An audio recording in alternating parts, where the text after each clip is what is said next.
Welcome back to New to Medical Device Sales. I am your host, Jacob McLaughlin, and I'm coming to you today from back where I'm originally from in Iowa. I came home to see my family. I come see my nephew and my mom, and so I am actually hanging out in my nephew's room. If you guys are watching on YouTube, you will see all the toys in the background, a little bit of different scenery, so I just wanted to point it out. And just also want to say it could get a little noisy just in case my nephew is taking a nap right now, but just in case he wakes up, if you guys hear a little kid running around screaming, that is what's going on. But wanted to get you guys out a episode so you had one.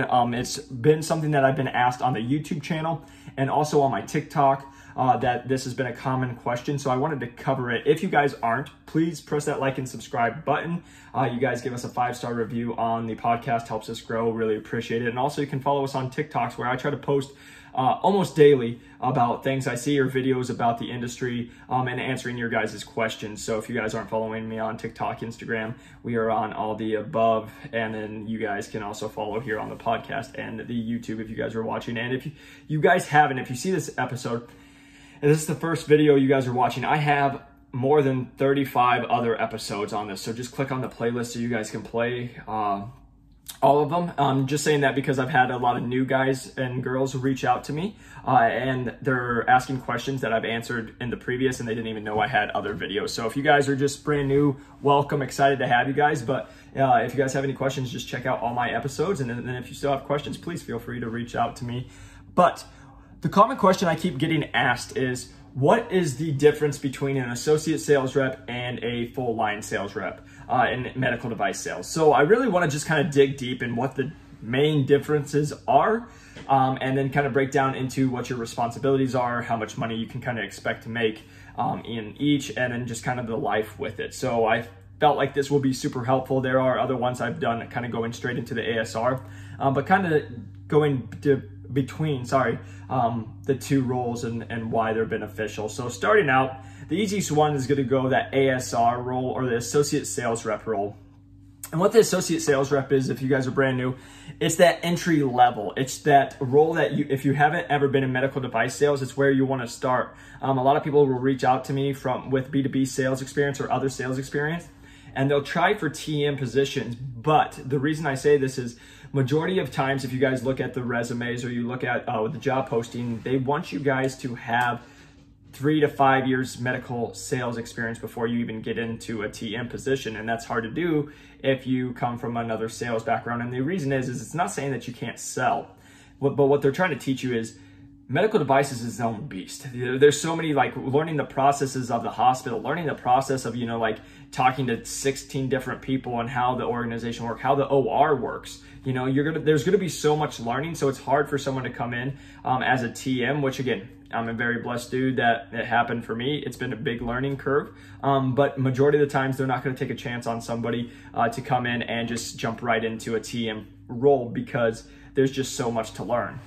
Thankfully, I had a manager who believed in me and felt like I could do that. And so again, I'm just a very lucky person in that area. But again, going into the associate sales rep, your job strictly is just to make your TMs or your full line sales rep job easier. That's it. When you guys are going and you are trying for an associate sales rep position, that is your answer when you guys are applying.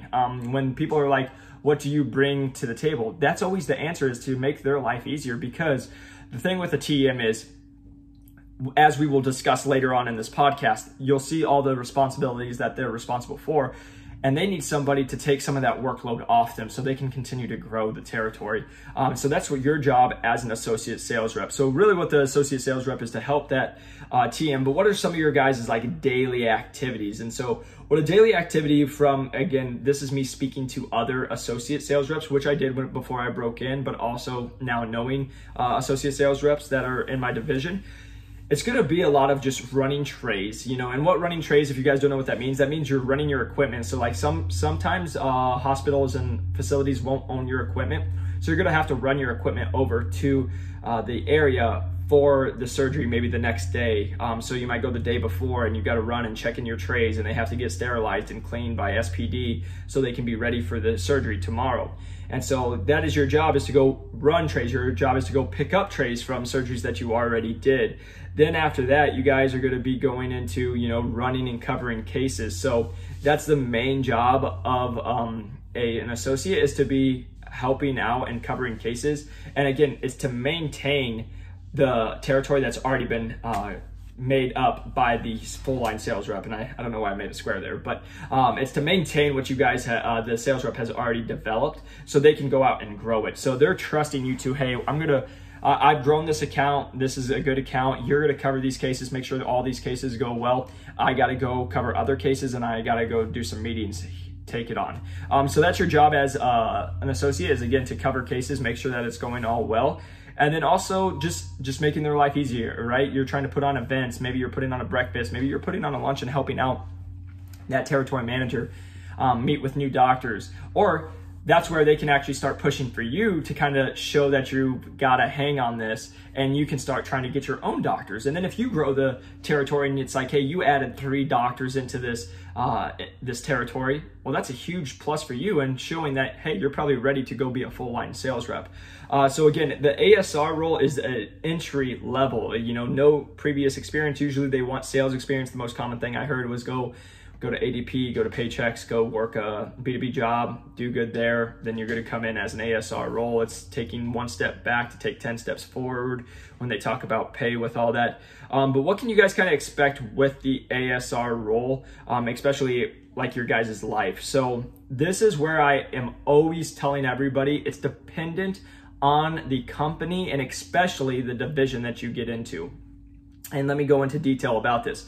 Because if you guys are, for example, in a minimally invasive surgery setting, or that's your products, you're probably not going to be doing overnights. You're probably not going to be like trauma reps that could be on call 24/7, that are getting phone calls at 2 a.m. And when you're the new guy, you're the one running the trays. You're the one covering a lot of the cases. So again, it's just going to be dependent on what division you go into. You could be working, I talked to some in a certain division that they're like, my life's awesome. I work from 7 to 2. I cover cases, and it's pretty chill. I help out when I can, but it's an awesome life. And that's great. But there's also other ones, like I know we've had on the podcast, where they were waking up at 4 a.m. and they're covering cases from 5:30 or 6 o'clock. They're at the hospital all the way till 6 or 7 o'clock at night. And again, so it's just going to always be dependent on what your territory looks like. How big is your territory? Are you helping out 1 territory manager and 1 full line sales rep? Or are you helping out 4? Because if you are helping out 4, you're going to have 4 times the amount of work as the person who has 1, right? So it's always going to be dependent on your guys' volume of your territory, what division you guys are in, how long it takes to do certain things such as surgeries. And then also just learning the history of the hospital, basically where you need to take stuff. That can be a lot to learn at the beginning, but that is really what you can kind of expect. I know that's not the answer you guys are all looking for, because you want like a straight answer, but that's the best answer I can give, because trauma is going to be different than capital, which is going to be different than orthopedics, and so I just can't give you guys like a direct one, but it's going to always depend. So that's why it's important, again, to reach out to as many reps as possible to learn, especially if you guys get interviews. Reach out to the reps that are already in the position or division that you're interviewing for, so you can really learn what the life's going to be like. Am I going to be working 12, 14, 15-hour days all the time? Or is that kind of more a one-off thing? And just so you guys can learn that for yourself. Then going into what can you guys expect to make? This is a common question I get asked as well. And really looking at, most likely when I went through the interview process, again, I did interview for some ASR roles.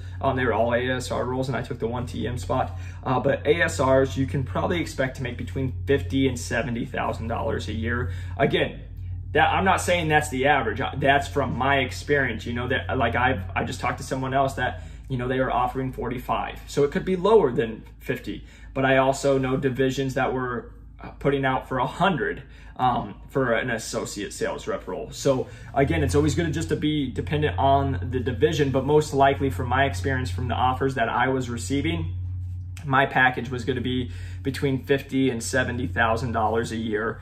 Normally you were going to get a car package, whether that's they were going to give you reimbursement and you could go get a car, like you get maybe $500 a month to have a car, so you could go get a car for that, and they would reimburse you maybe 52 cents every mile you drove or whatever it was.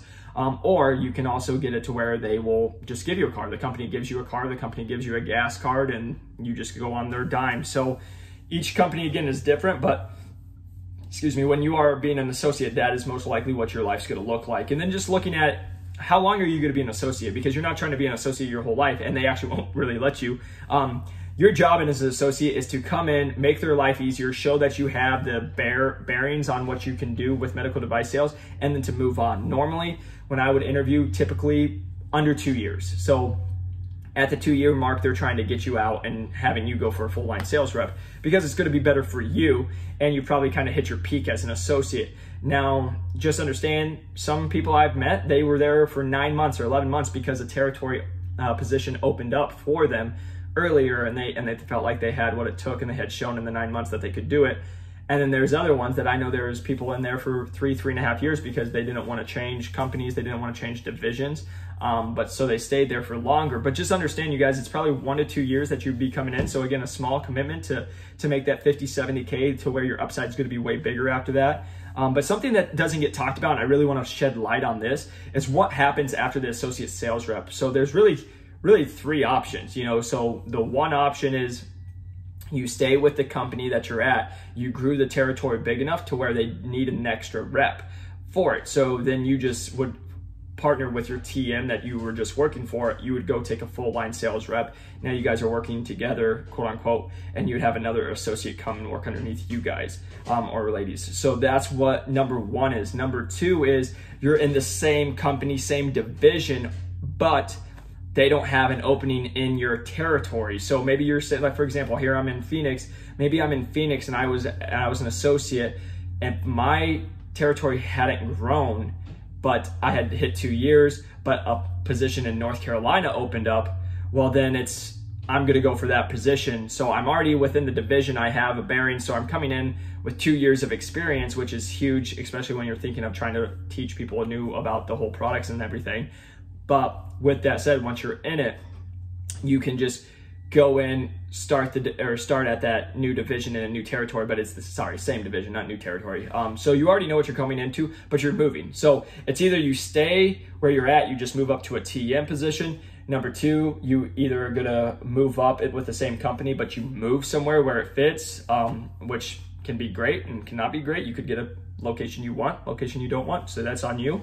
And then number 3 is the third option, really most common, is they want to stay in a territory. So for example, say I'm with Phoenix, I'm with a certain company, that company's just not having anything open up. I don't want to move anywhere else, I just want to stay in Phoenix.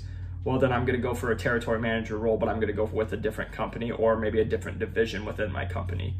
That happens as well. But those are really the 3 sites when you're looking into what does it look like after an associate sales rep to move up, and what it's going to look like for you there. I really haven't ever had anyone talk about that, and I really wanted to shed light because I say it all the time on my phone calls. So just understand, if you guys do get the ASR role, what life after that looks like. You're either staying in the same location and it grows and it's big enough, that you're either staying with the same company and division and you're moving to a new location that is open for you, or you're just gonna probably change divisions or companies if you want to stay in the same spot. Or you might do the 4th one where it's you change companies and divisions and you move, you know, so like maybe that's an option as well for you. So those are really the big changes I want to talk about. Now, going into the territory manager, all territory manager for most companies stands for full line sales rep. So you are the person who is known as the sales rep of that territory, and you are going to be running it. A lot of times you will have that ASR role, but just understand not all TMs will have ASRs. Some territories won't allow for that, just because of, you know, the quota, what it is, it's not producing enough money for it, or just some stuff with the company. So just because you are a TM doesn't mean you will always have that. So just understand, if that is you, then you are going to be doing all of the ASR role duties as well as the TM role. Now, when it comes to territory manager and full line sales rep, when you are that, your job, it's strictly hit quota. You have a quota that's given to you. Let's say you have a $1 million quota that you need to hit. Your job is to hit that and to ideally grow that. So again, you have to break down, what do you need to make each month? What do you need to sell of each division? You know, sometimes it's going to be one just big sum, or it's going to be like, hey, you have 3 different breakdowns within your quota that you have to hit. so much of a capital, so much of disposable, so much of other equipment. But your job is to hit that quota and to grow it. So what that looks like for you, you're still covering cases, you're still keeping those relationships that you already made. Like I already mentioned, that's a job of the ASR to help maintain. But after that, then it's also to grow, meet new doctors, meet doctors that might be using you already, but can you grow it within an account? Like, they use your equipment for other procedures? Now you get more revenue from that same doctor. That is what your job is as a TM, is to grow it as much as you can so you can be hitting your quota and you can just continue to push, make more money for the company, which in return will make more money for you as well. But that's really the big job when it comes to that. So that is what it's looking like when you're doing territory manager. And then when we're looking at salary wise, and I apologize, I think my brother's girlfriend just came with the 2 psycho dogs and they were going crazy. So no worries at all, but I just want to know there's no earthquake going on here in Iowa. But what does your money look like? What does your salary look like when it comes into a TM?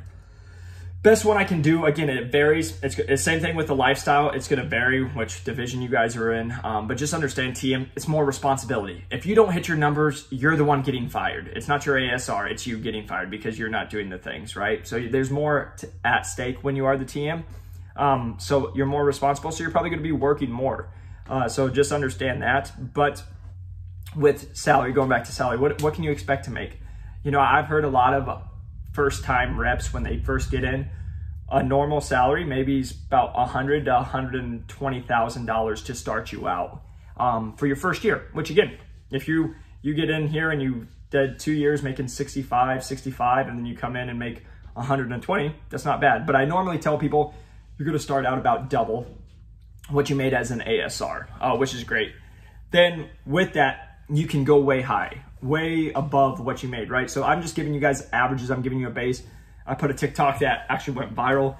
If you Google the average medical device sales rep, it's 149. It's basically $150,000 is the average. But again, also understand the average. That means there's people making way above that and there's people making way below that. That is just the average, and understand that's not for your first or second year. Most likely that's after about 3 to 5 years that they're looking at that. Sorry, my throat's a little dry. But so when you guys are looking, what can I expect to make? There are reps making $100,000, $120,000, $150,000. There's also reps that we've had on the podcast making $300,000 plus. Again, it just matters what division you are in, what you're selling, what your territory looks like. And then something I should say, understanding what your salary could be. Could it be, some are 100% commission, so it's a totally eat what you kill. So how much money you sell, you're getting a percentage of how much equipment or how much disposables you sell. That's your paycheck. Some of them will give you a base and some will give you half salary. So say you make 100K, maybe 50K is a base, 50K is from quota. So if you hit quota, you'll make the 100K, but if you didn't, you're always guaranteed that 50K base. That's opportunities as well. That's kind of how they break it down. Excuse me. But really, those are the main differences for a TM and a full-line sales rep and an associate sales rep. Again, your job as the associate sales rep to make the full-line sales rep as easy as possible, help maintain it, to grow to help maintain the territory if you can grow it. The strict job of the territory manager to grow the territory, to hit quota, make money, and continue to grow. Again, you have to keep the relationships. It's not just about making money, but if you do not hit quota and you do not make the company money, there's a good chance you won't be the rep there for a long time. So that's just the honest truth. That's why it is what it is. But again, this is something I've been asked a lot to go over. I hope this helped you guys. If you guys haven't, again, please press that like and subscribe button. 5-star review really helps us get this information out to more and more people, which I'm loving. Hit me up on LinkedIn. Again, you guys just reach out to me. Always happy to connect. Reach out to me on Instagram, TikTok. I'm new to medical device sales. We're all on there. And then also always just want to plug, if you guys are looking for that extra step, that book, newtomedicaldevicesales.com. It is tagged in the link below. That is the book that I go into detail how I got 4 job offers from top 30 medical device sales companies with no sales experience at all. And I end up landing a full line sales rep with no experience as well before that. So again, I just put everything that I did. You guys can copy and paste. You guys can see my business plan, my 30, 60, 90, and all the above. So again, I really appreciate you guys tuning in, and please reach out to me. Let me know what you guys want to hear. Always happy to go over anything or any questions you have, and I will see you on the next one. Peace.